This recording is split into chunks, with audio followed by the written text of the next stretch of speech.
Third day. ಈಗ morning ಎಲ್ಲ ರೆಡಿಯಾಗಿ ನಾವು ಬ್ರೇಕ್ಫಾಸ್ಟ್ಗೆ ಹೋಗ್ತಿದ್ದೀವಿ. ಇದು ಲಾಸ್ಟ್ ಡೇ.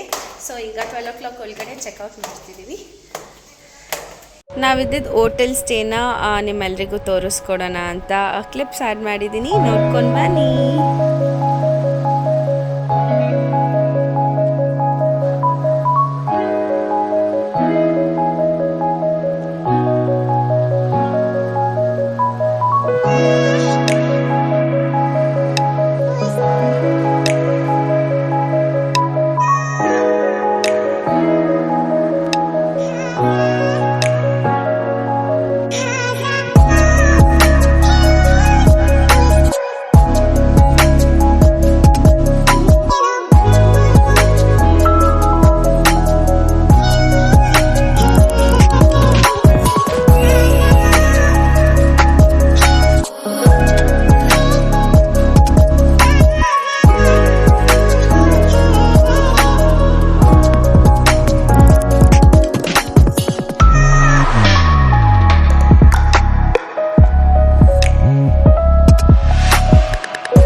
ಆಗಿಲ್ಲ ಅವರು. ನಾನು ಇವಾಗ ಸ್ಯಾಟರ್ಡೆ ತಿನ್ನೋಲ್ಲ.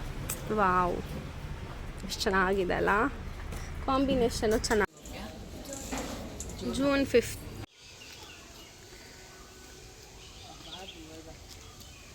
ಇಲ್ಲಿಂದ ವ್ಯೂ ತುಂಬಾ ಚೆನ್ನಾಗಿರ್ತಿತ್ತು, ತುಂಬಾ ಎಂಜಾಯ್ ಮಾಡ್ತಿದ್ದೆ ಇಲ್ಲಿ ಕೂತ್ಕೊಂಡು. ಇಲ್ಲಿ ಸುತ್ತಲೂ ನಾವೇ 5 ಕಾಟೇಜಸ್ ಬುಕ್ಕಿಂಗ್ ಮಾಡ್ಕೊಂಡಿದ್ವಿ. ಕೆಳಗಡೆ 2, ಮೇಲೆಗಡೆ 3. ನೈಸ್. ಅವನ್ ಪುಕ್ಲ ಹಂಗೆ.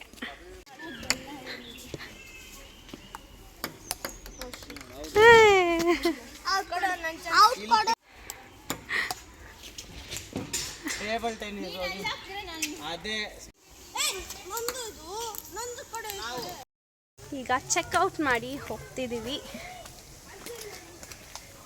ಇಲ್ಲಿ ಹೋಗ್ತಾ ಆನ್ ದಿ ವೇ ರೋಡಲ್ಲೂ ಈ ರೀತಿ ಸನ್ಫ್ಲವರ್ ಗಾರ್ಡನ್ ಇತ್ತು. ಎಂಟ್ರಿ ಜಸ್ಟ್ 20 ರೂಪೀಸ್ ಚಾರ್ಜ್ ಮಾಡ್ತಾರೆ ಪರ್ ಹೆಡ್.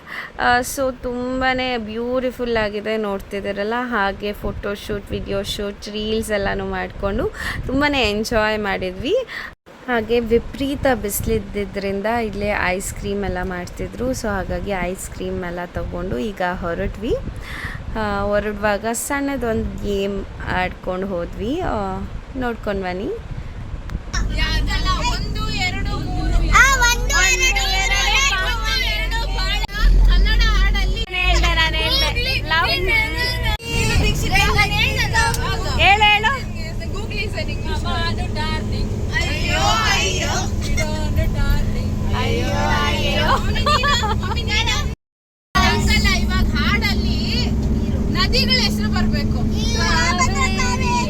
ಇವತ್ತು ಲಾಸ್ಟ್ ಡೇ ಆಗಿರುತ್ತೆ. ಸೊ ಹಾಗಾಗಿ ನೆಕ್ಸ್ಟ್ ನಾವು ಯಾವ ಲೊಕೇಶನ್ಗೆ ಇವತ್ತು ಫಸ್ಟ್ ಹೋಗ್ತಿರೋದು ಅನ್ನೋದು ಹೇಳ್ತೀನಿ. ಬನ್ನಿ, ಕರ್ಕೊಂಡು ಹೋಗ್ತೀನಿ.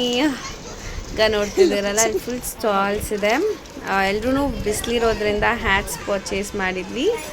ನೋಡ್ತಿರ್ಬೋದು ನೀವಿಲ್ಲಿ ಎಡಿಕಲ್ ಕೇವ್ಸ್ಗೆ ನಾವು ಬಂದಿರೋದು. ಸೊ ಇಲ್ಲಿ ತುಂಬಾನೇ ಫೋರ್ಸ್ಫುಲ್ಲಿ ಕೊಡ್ತಿದ್ರು ಬನಾನಾ ಚಿಪ್ಸ್, ತುಂಬಾನೇ ಟೇಸ್ಟಿ. ಕೇವ್ಸ್ ಒಳಗಡೆ ಕಮ್ ಫಾಸ್ಟ್. ಆಯ್ತಲ್ಲ, ಲೋಚು ಬಾ ಬೇಗ.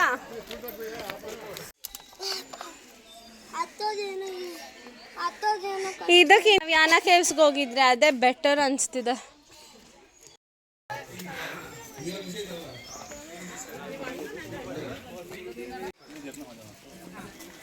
भाई लेग वर्कआउट तो शेयर कर दो.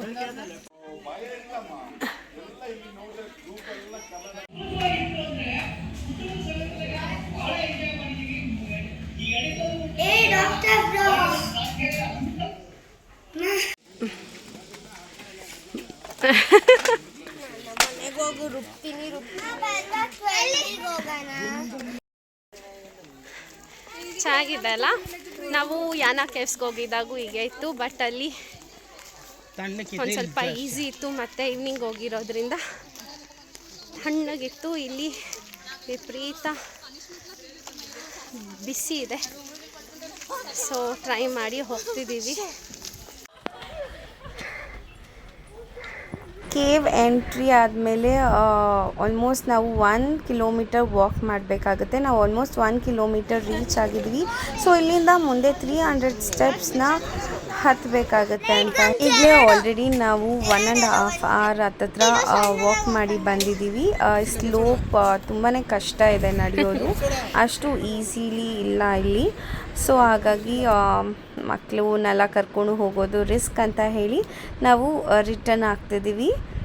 ಕೋತಿ ಅದರ ಮರಿನ ಕ್ಯಾರಿ ಮಾಡಿರೋದು ಎಷ್ಟು ಚೆಂದ ಅಲ್ವಾ ನೋಡೋದಕ್ಕೆ. ತುಂಬಾ ಕ್ಯೂಟಾಗಿತ್ತು ನೋಡೋದಕ್ಕೆ. ಸೊ ಹಾಗಾಗಿ ಕ್ಯಾಪ್ಚರ್ ಮಾಡಿದೆ.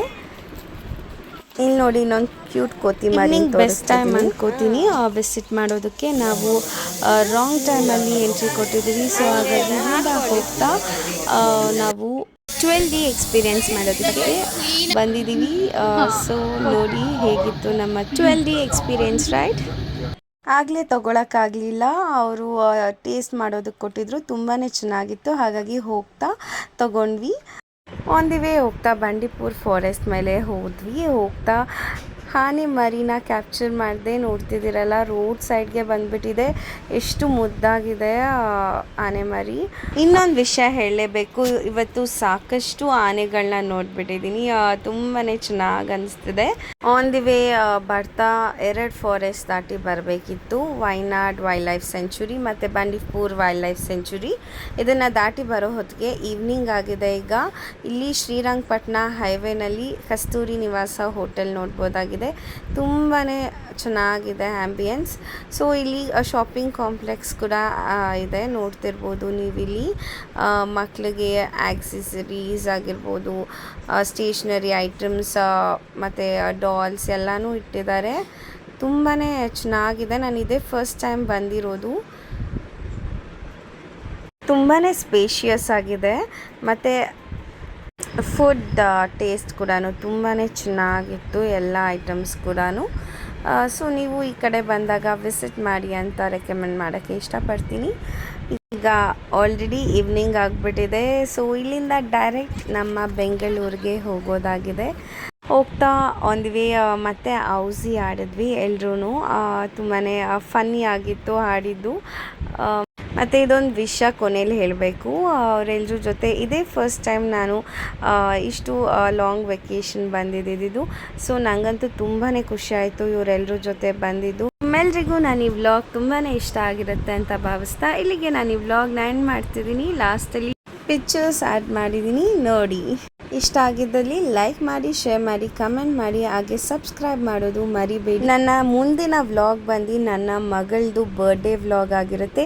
ಸೊ ಏಪ್ರಿಲ್ ಅಂದ್ರೇ ಲಾಟ್ಸ್ ಆಫ್ ಸೆಲೆಬ್ರೇಷನ್ಸ್ ಅಂತಲೇ ಹೇಳ್ಬೋದು. Thank you for watching. Keep supporting me.